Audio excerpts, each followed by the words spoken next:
मस्तक होतं, हृदयाला लावून हंबरडा फोडून रडायला लागला. बावरा झाला दुर्योधन पुत्राचं मुख पाहून, मस्तक पाहून बावरा झाला. आणि आपल्या सगळ्या चांडाळ चौकडीला आमंत्रण दिलं. अरे शकुनी मामा, कर्ण, दुःशासन, कहाँ मरे पड़े हो, जयद्रथ सामने आ जाओ. रथी महारथी वीर समोर आले. देखो देखो, इस अभिमन्यु ने मेरे बच्चे का क्या हाल कर दिया. इसको तुरंत इसकी हत्या कर दो, ये जीवित नहीं बचना चाहिए. साम दाम दंड भेद किसका भी प्रयोग करो. धर्म हो या अधर्म हो, नीति हो या अनीति हो, सबका परित्याग करके इसका वध करो. महाभारताच्या युद्धामध्ये नियम होते. रथी रथी सोबत युद्ध करणार, महारथी महारथी सोबत युद्ध करणार, घोड्यावाला घोड्यावाल्याशी, हातीवाला हातीवाल्याशी, पायी चालणारा पायीवाल्याशी युद्ध करणार. ज्याचा ज्याच्याशी जोड आहे आणि त्याच्याशीच युद्ध केलं पाहिजे.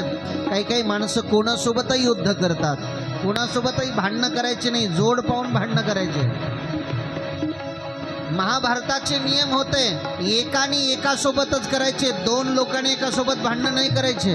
त्याच्यात स्वतःच्या सामर्थ्याचं प्रदर्शन नाहीये.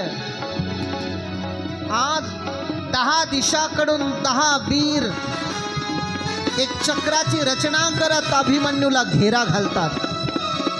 आणि 10 दिशातून एकच आवाज, सावधान अभिमन्यू, अभिमन्यू सावधान. अभिमन्यूनं एक नजर सगळीकडे फिरवली. अचानक आपल्यावर हल्ला होतोय. 10 वीर 10 दिशाकडून हल्ला करतायत आपल्यावर. ते अभिमन्यू सावधान झाले. ज्या दिशेकडून जे अस्त्र येईल त्याला प्रतिअस्त्राचा प्रयोग करायला लागले, प्रतिशस्त्राचा प्रयोग करायला लागले.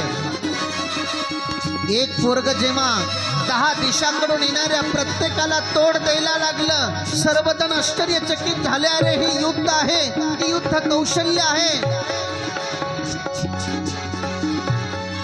कर्णाचा बाण अचानक वायू वेगामध्ये आला आणि छाती विदीर्ण करून आर पार निघून गेला अभिमन्यूच्या.